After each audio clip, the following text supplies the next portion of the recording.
Bonjour Emilien, bonjour Prince. Vous êtes cofondateur de Maestria Blockchain, donc un conseil, une société de conseil en stratégie Web3 et blockchain sur le vertical en conseil, tokenomics et métaverse. Est-ce que vous pourriez dans un premier temps vous présenter succinctement votre arrivée dans le Web3 si tu veux démarrer, Emilien? Ouais, bonjour Pierre, merci de nous accueillir sur ta chaîne, sur BlockX. Je vais essayer de faire rapide. Moi, j'ai été journaliste pendant une douzaine d'années dans les nouvelles technologies. J'ai découvert en 2013 un truc qui s'appelle le Bitcoin, qui m'a un peu traumatisé, on va dire ça comme ça. Et du coup, j'ai commencé à m'y intéresser, à travailler dessus, à interviewer les gens dans le cadre de mon métier. Et en fait, en 2017, j'ai été chassé par une boîte qui faisait à ce moment de l'accompagnement ICO. Donc, j'ai rejoint la boîte, en tant que directeur marketing. On faisait de l'accompagnement de projets internationaux qui lançaient des ICO à ce moment-là, 2017-2018. Pour ceux qui s'en souviennent, c'était un peu l'euphorie dans tous les sens du terme. Suite à quoi, j'ai créé un premier cabinet de conseil, avec un associé. Et après, à force de travailler, il nous manquait une compétence qui était celle de la compétence financière et économique. Et du coup, on s'est rencontrés comme ça avec Prince en 2019-2020. On a commencé à bosser ensemble sur plusieurs projets, et de là est née Maestria Blockchain, fin 2021. Voilà, donc on a 1 an et demi d'existence et on est là aujourd'hui en 2023. Voilà. Top. Si tu veux te présenter, Prince. Oui. Oui, donc bonjour Pierre, merci aussi de nous recevoir. Très rapidement, j'ai un profil financier, comme Emilien l'a rappelé, ex-auditeur financier chez Deloitte. J'ai travaillé dans des cabinets d'assurance, donc plus orienté finance d'entreprise.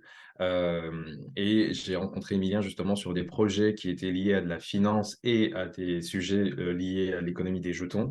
Je travaillais en freelance, et puis l'idée est née justement de créer Maestria pour justement consolider nos compétences et fournir à nos clients, on va dire, un accompagnement cohérent sur les trois volets: juridique, finance et technologique. Yes. Ok, top, merci. Justement, alors quand des clients viennent chez Maestria, qu'est-ce que vous offrez comme service? En quoi consiste votre offre de service? Alors on a une offre de service, qui est triple, qui repose toujours sur les mêmes, fondations. Prince vient de le dire, donc moi je suis plutôt sur la partie technologique, Prince vraiment sur la partie financière et économique. Et en plus, on est associé en fait directement à un cabinet d'avocats, qui est le cabinet Bruzo Dubuc, qui est basé à Aix-en-Provence, qui nous apporte, la partie, compétences, juridiques, réglementaires et fiscales liées au monde des crypto-monnaies et à la blockchain. Au-delà de ça, notre cœur de métier, c'est le conseil stratégique. C'est comment on fait aujourd'hui quand on est une entreprise pour se saisir des opportunités du Web3, pour réussir, à agréger, à intégrer les outils et à répondre à toutes les questions qui vont derrière. Donc pour ça, on a une offre qui est qu'on appelle de la recherche d'opportunités, à travers une méthodologie qu'on aura peut-être l'occasion de détailler un petit peu plus tard. Donc on fait vraiment donc du conseil stratégique pour les entreprises. Heu de manière un peu plus spécifique, on travaille, sur la partie tokenomique. Vraiment c'est une verticale que développe Prince, chez nous, étant donné qu'il a une expertise et déjà plusieurs, références clients sur le sujet. Et troisièmement, on travaille aussi donc sur la partie métaverse. On crée des métaverses, toujours dans cette optique conseil, avec une vraie, vision, si je puis dire, qui est vraiment de créer des métaverses utiles, pour le business des entreprises. Voilà. Yes, très clair. Bah, justement, on va rentrer dans le vif du sujet. Méthodologie en 4 étapes dans l'accompagnement que vous faites, quelle que soit la verticale. Comment ça se passe du coup? Alors la méthodologie, elle est relativement simple. Nous, on travaille en moyenne sur 4 semaines avec nos clients, jusqu'à 4 semaines avec nos clients. On va les accompagner et essayer de travailler avec eux afin d'arriver, en fait, à déceler vraiment la meilleure opportunité pour eux. La première étape, c'est qu'on va faire, allez, ce que je vais appeler une phase d'acculturation, pour être sûr déjà qu'on parle de la même chose tout le temps et qu'on soit sur un pied d'égalité en termes d'information. On va dire ça comme ça, parce qu'on se rend compte souvent que les notions de base finalement du Web3 sont pas toujours maîtrisées, ne serait-ce que qu'est-ce que c'est le Web3 par exemple? C'est une question qui revient souvent, comme tu le sais je pense. Donc voilà, vraiment cette phase d'acculturation. Après on va faire une première phase qu'on appelle de diagnostic, c'est-à-dire qu'on va regarder quelles sont, les problématiques métiers notamment des entreprises, et comment justement on pourrait les technologies Web3 au sens large pourraient essayer de régler certaines de ces problématiques. Troisième étape, ça va être de la conceptualisation. Donc là, et même de la co-conceptualisation, parce qu'on ne travaille jamais tout seul dans notre coin, on travaille toujours de pair avec nos clients. On avance ensemble main dans la main. Et la quatrième étape, c'est ce qu'on appelle une étape de validation de la faisabilité. Et là, je reprends nos 3 briques de départ, c'est-à-dire que si on arrive à déceler une ou plusieurs idées intéressantes, en fait, on va valider qu'elles soient réalisables et on va valider techniquement, financièrement et tokenomiquement, je sais pas si ça te dit, et évidemment, juridiquement aussi, derrière. Voilà. D'accord, c'est ouais, c'est un process qui marche bien, qui est reproduit. Vos clients aujourd'hui, quel type de prestataires viennent, vous voir? Est-ce qu'il y a c'est des petites boîtes, des grosses boîtes, s'il y a des narratifs de secteur? Alors vis-à-vis du secteur, nous, on aime bien dire qu'on est agnostique et d'ailleurs, bah, c'est aussi ce qui est enrichissant en fait. C'est qu'on peut travailler sur à peu près n'importe quel secteur. De toute manière, nous, on se pose jamais en tant que sachant sur un secteur. C'est pour ça qu'on fait de la co-conceptualisation parce que les entreprises avec lesquelles on travaille, c'est elles qui sont maîtres, si je puis dire, de leur secteur et qui savent, qui connaissent leur activité. C'est pas nous. Après nous, la méthodologie pour le coup, elle est adaptable finalement à peu près n'importe quel, secteur. Donc là-dessus, peu importe, j'ai envie de dire, quoi. On n'a pas vraiment de secteur. On peut avoir des clients qui viennent voir sur de la tokenisation immobilière, tout comme on peut avoir des clients qui viennent pour qu'on on développe avec eux une économie dans le secteur du gaming, tout comme on peut avoir des clients qui viennent dans le secteur de l'agroforesterie, par exemple. Donc, il y a pas vraiment de secteur dédié, propre. Et dans tous les cas, nous, lorsqu'on accompagne les clients, en fait, c'est vraiment de leur côté, c'est leurs compétences, on va dire, c'est leur retour et leurs compétences métiers qui nous apportent. Et nous, c'est nos compétences à nous qu'on essaie justement d'impliquer ensemble pour créer le projet. OK. À la fin, c'est un livrable vraiment, théorique qui valide donc la faisabilité, les finances, parce que derrière, en fait, vous allez leur proposer une solution pour un plug, pertinent sur le Web3 qui va leur apporter quelque chose à eux, in fine aussi à leurs, clients. Vous leur proposez aussi des budgets qui vont être associés dans le développement pour, en fait, qu'ils se rendent compte aussi de la théorie et des étapes d'après? En fait, ouais, donc ça, c'est vraiment la 1re étape Mm. et nous, enfin, nous, on aime bien dire que finalement, quand on a fait cette étape, après, en fait, les clients, ils ont les idées claires sur ce qu'ils peuvent faire. Après, à eux de savoir si effectivement ils lancent un projet ou pas là-dessus. Et nous, ce qu'on ajoute aussi, pour répondre à ta question, le livrable, c'est vraiment toute la partie faisabilité, l'analyse, et cetera. Donc le résultat de ces 4 semaines de travail. On y ajoute aussi, bah, de la budgétisation, de la roadmap, savoir si, OK, si demain on lance cette idée, si on la concrétise, voilà comment ça pourrait se passer. Est-ce qu'on passe par un POC? Est-ce qu'on passe par enfin, quels sont les besoins en termes de développement, et cetera. L'avantage qu'on a, c'est que on navigue dans le secteur du Web3, on va dire, depuis pas mal de temps. À ce titre, on a rencontré quand même pas mal de personnes de l'écosystème, sans être exhaustif évidemment, c'est pas possible. Mais par contre, on a su aussi analyser et s'entourer de certains partenaires et c'est-à-dire que pour un projet X, on sait qu'on va plutôt aller voir, je sais pas s'il y a des besoins de développement ou de marketing, on va plutôt aller voir un tel ou un tel, ou telle entreprise plutôt qu'une autre parce qu'ils ont des références, parce qu'ils ont déjà géré des projets comme ça, et cetera. Donc, nous, notre but et d'ailleurs ça c'est assez global, enfin, on n'aime pas travailler sur du one shot, on n'est pas là pour bosser un mois et merci, au revoir. L'idée, c'est vraiment de faire de l'accompagnement long terme. Ça rejoint ce qu'on disait au début, c'est qu'on fait vraiment de l'accompagnement stratégique. Donc, c'est difficile d'être stratégique, quand on reste 4 semaines dans une boîte. Donc, l'idée, c'est vraiment qu'on suive nos clients, sur le long cours. Voilà. OK. Prince, justement, au niveau de la tokenomics, qu'est-ce qui est généralement mis en place ou sur quoi tu vas venir travailler? Parce que en fait, la tokenomics va in sous-entendre l'utilisation éventuelle d'un token qui n'est pas forcément, d'actualité sur tous les projets. Comment tu justement, la question c'est que les projets se posent, c'est: est-ce qu'on met un token? Est-ce qu'on met pas de token? À quoi ça va servir? Quelle utilité on va lui donner? Quelle est Justement. ta vision et ton approche par rapport à ça? Alors, la vision, justement, elle commence du coup par la partie cadrage. C'est-à-dire que lorsque les clients ils viennent voir, ils ont toujours des idées. Et quand vous avez un client qui vient, son idée, elle l'a en tête, elle l'a pensé depuis des mois, parfois même des années, et le client est persuadé que c'est ce qu'il faut faire. Du coup, la phase de cadrage permet justement de faire comprendre au client si effectivement l'idée qu'il a en tête est réalisable ou pas réalisable. Si dans cette idée, il y a la création d'un jeton ou d'un token, eh bien, on va déterminer d'abord quel type de token on va devoir créer. Et une fois qu'on va déterminer quel type de token on va créer, derrière ça, aujourd'hui, les tokens qu'on crée, il faut qu'il y ait une réelle utilité, en fait. Donc, tous les usages liés à ce token, eh bien, on va les penser ensemble. Et en général, lorsque les clients viennent nous voir, en général, ils ont juste une ou deux idées par rapport à l'usage du token dont ils veulent faire. Autre chose aussi, pareil, c'est vous pouvez avoir des clients qui vous disent bah voilà, moi je veux créer un token parce qu'en fait j'ai créé mon projet de façon très classique, mais j'ai besoin en fait de lever des fonds. Donc même par rapport à ça, on ne crée pas un token juste pour lever des fonds. Euh, donc, dans la partie cadrage, on réoriente le client en disant, bah voilà, en fait, si votre logique, c'est une logique de financement, eh bien, en gros, on donne notre avis, évidemment, en fonction du projet. Est-ce que ça a du sens de le faire ou pas?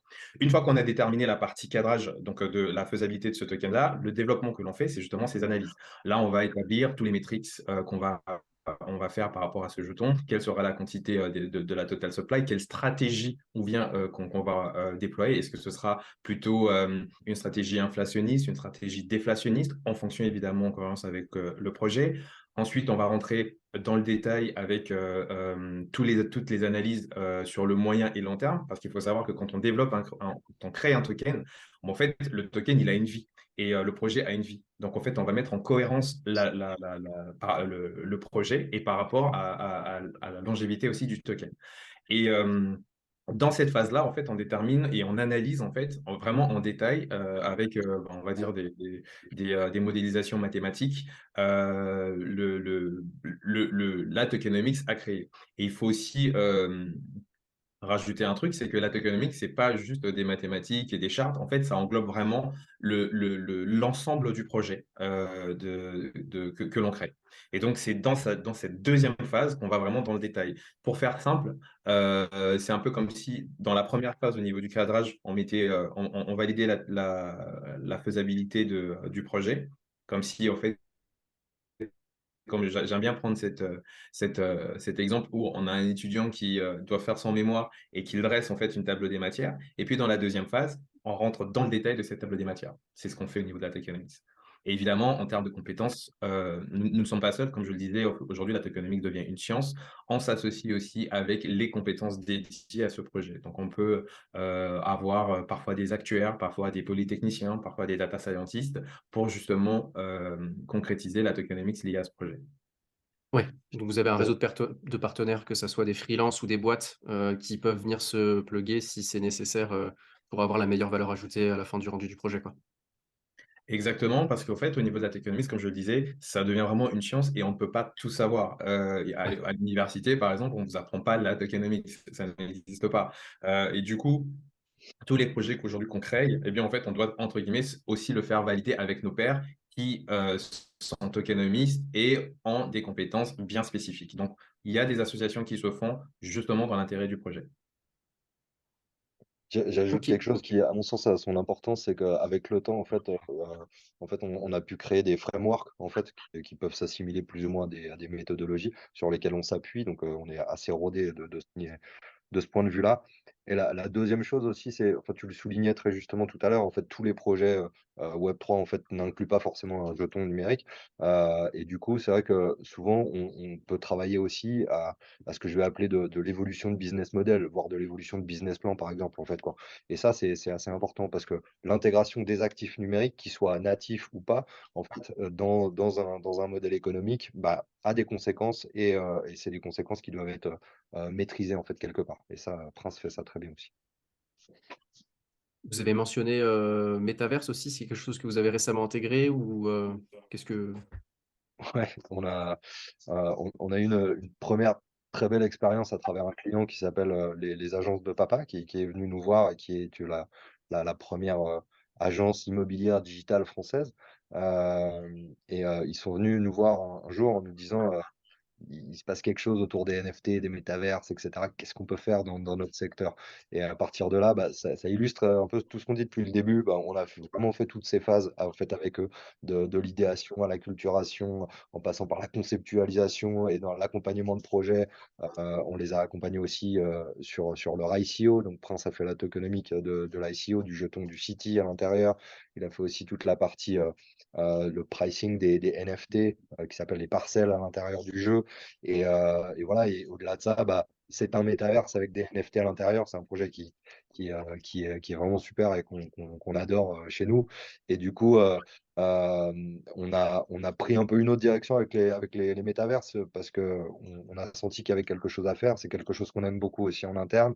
Et encore une fois, on a vu quand même pas mal d'expériences métaverses qui aujourd'hui sont très orientées gaming, événementiel, etc. et qui sont pas là pour servir vraiment le core business des entreprises. Et du coup, on a commencé à bosser dessus.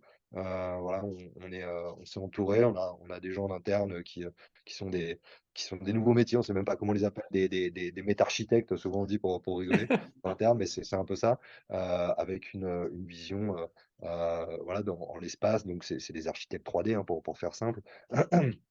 Et l'idée, c'est que on intègre toujours notre brique de conseil pour savoir, bah, justement, tu es une entreprise, tu as des problématiques, est-ce que le métaverse peut les régler? Si oui, ben, on va regarder comment et on va créer des cas d'usage. Donc, on travaille pas mal avec des écoles, notamment, sur de l'enseignement supérieur, que ce soit pour à renouveler les processus de recrutement, par exemple, dans les écoles. Ça va être pour créer de l'immersion, créer de l'interactivité avec les étudiants ou les futurs étudiants ou avec les partenaires, par exemple, d'une école. Les possibilités sont, j'allais dire quasi infinies, on va peut-être pas exagérer, mais en tout cas, elles sont très nombreuses. Et voilà. Et en plus, on a eu l'occasion de bosser sur un projet qui était marrant, on va dire comme ça, parce que on a fait le métaverse de la ville de Nice, par exemple. Donc, on a modélisé la Villa Masséna de la ville de Nice et on en a fait une sorte d'office du tourisme 2.0. C'est pareil, où les gens peuvent aller voir l'agenda culturel, qu'est-ce qui se passe. Il y a eu Monsieur Christian Estrosi en personne, j'allais dire, c'est pas vrai, parce qu'en fait, il a inauguré le métaverse à travers un avatar. Ça, c'était la partie un peu rigolote du truc. Mais voilà, donc il y avait, je sais pas, une cinquantaine de personnes dans l'espace.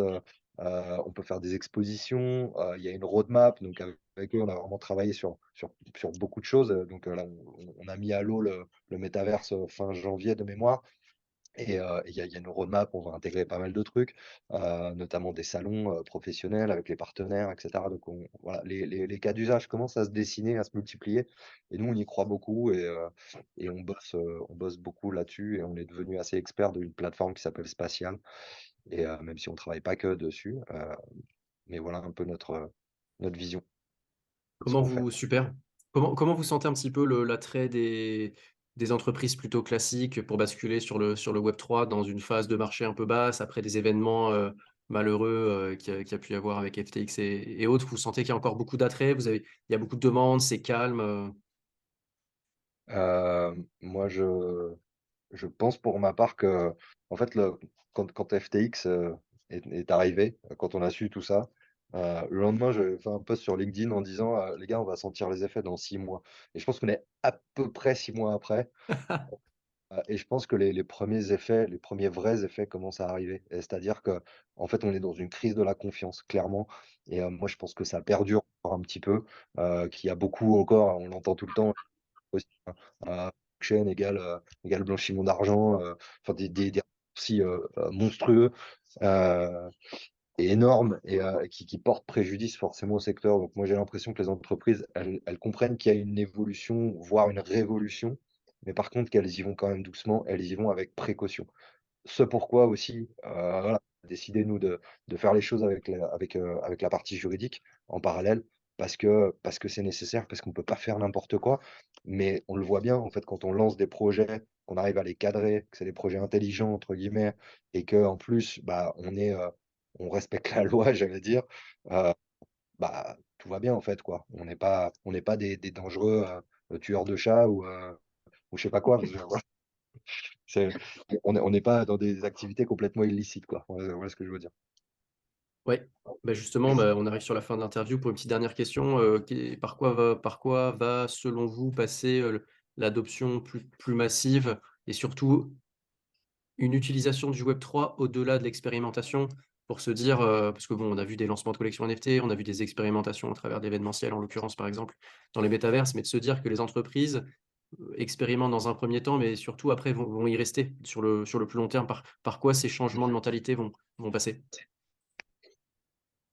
Bah, pour moi, c'est assez simple, c'est des cas d'usage, qui servent dans la vraie vie des gens, en fait. point barre. Après on peut «broder» entre guillemets autour de ça. Aujourd'hui, on sait très bien que l'expérience utilisateur, elle est pas toujours hyper simple. C'est toujours, enfin voilà, c'est un peu compliqué. On peut pas demander à n'importe qui d'avoir un wallet, de garder une clé privée, enfin tous les sujets qu'on connaît très bien dans le Web3 depuis un moment. Heu et voilà et puis quand les entreprises, elles vont aussi comprendre qu'il y a, j'allais dire une manne financière, non, mais en tout cas, il y a des nouveaux horizons de croissance en termes de business et ça, il va falloir les intégrer et de plus en plus et quand tout le monde comprendra ça, on va y aller doucement, en fait, quoi. Mais c'est une Ouais. révolution, je Et, pense, naturelle. et, et moi, je pense aussi que en fait, ça va vraiment se faire sur plusieurs étapes. Donc, à partir du moment, en fait, si on a des entreprises et des institutionnels qui commencent à y croire, eh bien, ça va aussi contribuer au fait que, au niveau de la régulation, les éléments puissent évoluer. Donc, si on est dans un écosystème qui est de plus en plus régulé, si on est dans un écosystème où il y a des institutionnels, il y a des entreprises qui s'y lancent, en fait, cette confiance, elle va implicitement se propager de façon massive. Le bon cas d'usage, en tout cas, ce serait que on arrive à, entre guillemets, utiliser cette technologie sans même s'en rendre compte, en fait, qu'on est en train d'utiliser cette technologie. Et là, on aura gagné. Et